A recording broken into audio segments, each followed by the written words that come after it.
Hi everyone, मैं हूं रेहान और आप देख रहे हैं HVAC बाय रेहान। गाइस, आज मैं आपको एक टॉपिक के बारे में बताने वाला हूं, वो चिलर से रिलेटेड है, जिसको मैं अभी एक नाम दे रहा हूं एयर कूल्ड टाइप चिलर के बारे में। एयर कूल्ड टाइप चिलर के बारे में मैं आपको बताऊंगा डिटेल्स में। एयर कूल्ड टाइप किस तरह काम करते हैं, इनका काम क्या है, हीट एक्सचेंज कैसे होती है, कंप्रेसर इसमें कितने टाइप के होते हैं, या ओवरऑल ये किस तरह से काम करता है, उसके बारे में बताऊँगा। यहाँ पर ये चिलर है, ये ट्रेन का एक चिलर है। तो यहाँ पे कई सारे चिलर्स लगे हुए हैं, 4 चिलर हैं, 1 2 3 और एक लास्ट में 4। तो एयर कूल टाइप चिलर के बारे में मैं आपको बताता हूँ। एयर कूल टाइप चिलर होते क्या हैं? ऐसे चिलर्स जिनकी हीट एक्सचेंज एयर के थ्रू होती है, उन्हें एयर कूल टाइप चिलर कहा जाता है।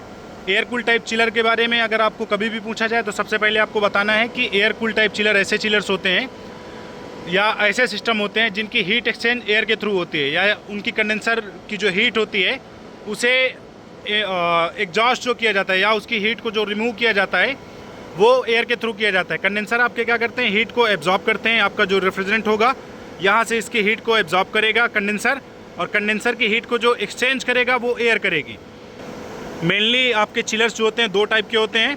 पहला होता है वाटर कूल्ड और दूसरा होता है air cooled. Air cooled type chiller में आपकी heat exchange air condenser fan के थ्रू एयर के थ्रू होती है। जो एम्बिएंट में आपकी जो एयर रहेगी उससे गुजर के आपके कंडेंसर पे जो एयर आएगी और फिर वही एग्जॉस्ट हो जाती है आपकी कंडेंसर फैन मोटर से। अब इसकी डिटेल में मैं आपको बताऊं, एयर कूल टाइप चिलर में कितने टाइप के कंप्रेसर यूज़ होते हैं। मोस्टली आपको देखने को मिलेगा आपको स्क्रू टाइप के कंप्रेसर, जो कि यहाँ पे है, ये देखें, इसे स्क्रू टाइप का कंप्रेसर कहा जाता है।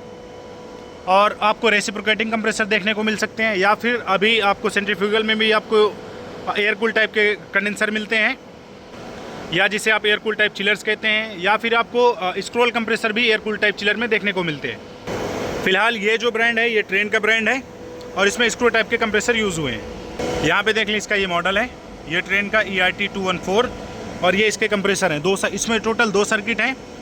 अब आपके जो एयर कूल्ड सिस्टम काम कैसे करते हैं वो बता देता हूँ मैं आपको। सबसे पहले जब आपका कंप्रेसर स्टार्ट होता है, जैसे कि ये कंप्रेसर आपका स्टार्ट हुआ, तो नॉर्मल आपका जो रेफ्रिजरेशन साइकिल होता है सेम इसमें भी प्रोसीजर वही है, कुछ भी डिफरेंट नहीं है। बस कुछ चीज़ें चेंज हो जाती हैं आपकी, जैसे कि आपके नॉर्मल जैसे स्प्लिट या विंडो AC में क्या होता है कि आपकी इलेक्ट्रॉनिक एक्सपेंशन वाल नहीं होती, वहाँ पे कैपिलरी यूज़ होती है, या फिर उसमें ऑयल रिसीवर आप एक तरीके से कह लें, जिसे हम ऑयल सेपरेटर नहीं होते, या फिर लिक्विड रिसीवर जिसे एक्यूमुलेटर कहा जाता है, वो चीज़ें नहीं होती उसके अंदर। तो इसमें ये चीज़ें होती हैं। और इसमें जब आपका कंप्रेसर स्टार्ट होगा, अब मैं बता देता हूँ, ये कंप्रेसर स्टार्ट होने के बाद आपकी गैस जाती है डिस्चार्ज की साइड पे, यहाँ से डिस्चार्ज की साइड पे जाएगी। डिस्चार्ज से होते हुए फिर आपकी ये ऑयल सेपरेटर में जाती है। यहाँ से ये इसके ऑयल सेपरेटर है, इसका काम है ऑयल को सेपरेट कर देना। ऑयल सेपरेटर के बाद अब ये गैस जाएगी आपके कंडेंसर फैन मोटर में, सॉरी कंडेंसर की साइड पे, कंडेंसर में जाएगी।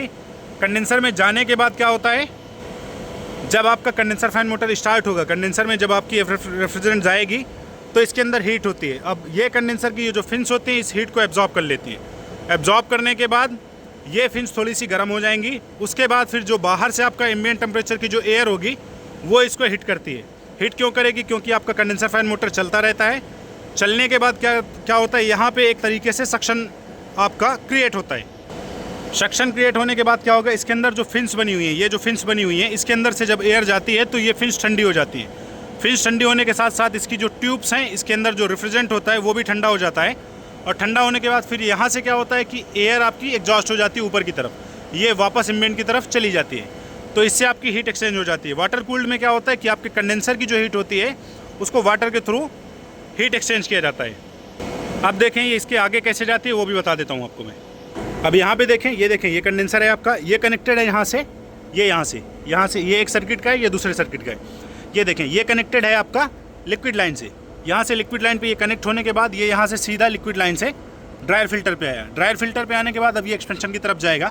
यहाँ पे आपकी गैस फिल्टर होकर एक्सपेंशन वाल के through, expansion valve depend on capacity और आपकी जो सुपर हीट होती है उसके बेसिस पे खुलती है।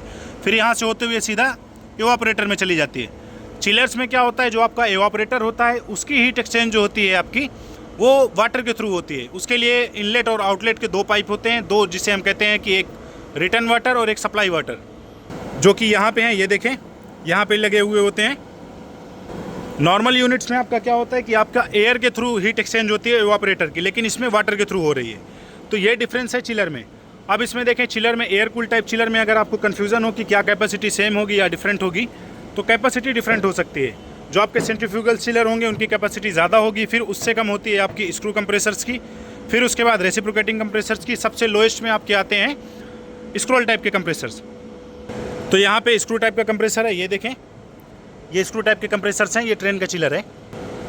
अब इसमें एक चीज़ और है जो मैं बताना चाहूँगा आपको, वो होता है इसका कंट्रोल। कंट्रोल डिपेंड करता है कि किस कंपनी ने बनाया है, किस तरीके से बनाया है। उसका कंडेंसर वो लोग एल्यूमिनियम का बनाएंगे या फिर कॉपर टाइप का बनाएंगे, वो सारी चीज़ें कैलकुलेटिव होती हैं। मतलब उसे वो लोग पहले कैलकुलेट करते हैं, उसके बेसिस पे फिर उसको डिज़ाइन करते हैं। डिज़ाइन के बेसिस पे आपके कंडेंसर में चीज़ें चेंज हो सकती हैं, कंडेंसर की साइड पे, या प्रेशर स्विच या सेफ्टी स्विचेस, या फिर उसका कंट्रोल चेंज हो सकता है उसके डिज़ाइन के बेसिस पे। और जब आपका कंट्रोल चेंज होता है तो कंट्रोल अलग अलग हो सकता है। चिलर्स की बात कर रहा हूँ मैं, चिलर्स में कंट्रोल अलग अलग हो सकता है। कहीं भी 24 वोल्ट का आपको कंट्रोल मिलेगा, कहीं 220, कहीं 110। तो ये डिपेंड करता है कि उसको जिसने डिज़ाइन किया है, जिस ब्रांड ने डिज़ाइन किया है, उसको किस तरह से उन्होंने डिज़ाइन किया है और उसकी कैपेसिटी किस तरह से रखी है। कैपेसिटी डिवाइड करते हैं, ज़्यादातर अभी जितने चिलर्स आते हैं वो 2 स्टेज 3 स्टेज तक के चिलर्स ही अभी तक आ रहे हैं एयर कूल टाइप चिलर्स में। जो आपके 2 सर्किट्स या 3 सर्किट्स जितने भी होते हैं, ये स्टेज वाइज ऑन ऑफ होते रहते हैं। जब उसकी कैपेसिटी घटती बढ़ती है तो उसके बेसिस पे ये ऑन ऑफ होते रहते हैं। तो गाइज़, ये मैं वीडियो इसलिए बना रहा हूँ क्योंकि आपको एयर कूल चिलर के बारे में मुझे बताना था, और मैंने काफ़ी दिनों से वीडियोज़ भी नहीं अपलोड की थी, तो जिसकी वजह से मैं ये वीडियो बना रहा हूँ। एयर कूल चिलर में एक चीज़ आपसे और पूछी जाती है, जब आप कभी भी एयर कूल के बारे में आपसे पूछा जाएगा तो वहाँ पे फ़ैन साइकिलिंग भी आपसे पूछी जाती है। तो फ़ैन साइकिलिंग आपकी डिपेंड करती है डिस्चार्ज के ऊपर, डिस्चार्ज का प्रेशर आपका क्या होगा, और एम्बिएंट के ऊपर, एम्बिएंट आपका क्या होगा। तो डिस्चार्ज और एम्बिएंट के बेसिस पे आपकी fan cycling start on off जिस तरह से उसको करना है कंडेंसर फैंस को, उसके बेसिस पे होती है। तो गाइज़, ये वीडियो अगर आपको पसंद आई हो तो काइंडली इस वीडियो को लाइक करें, अपने दोस्तों के साथ शेयर करें। और अगर आपका कोई कंसर्न है इस वीडियो से रिलेटेड या एयर कूल्ड चिलर से रिलेटेड, तो आप मेरे से कमेंट में पूछ सकते हो, मैं वहाँ पे क्लियर कर दूँगा। Thanks for watching.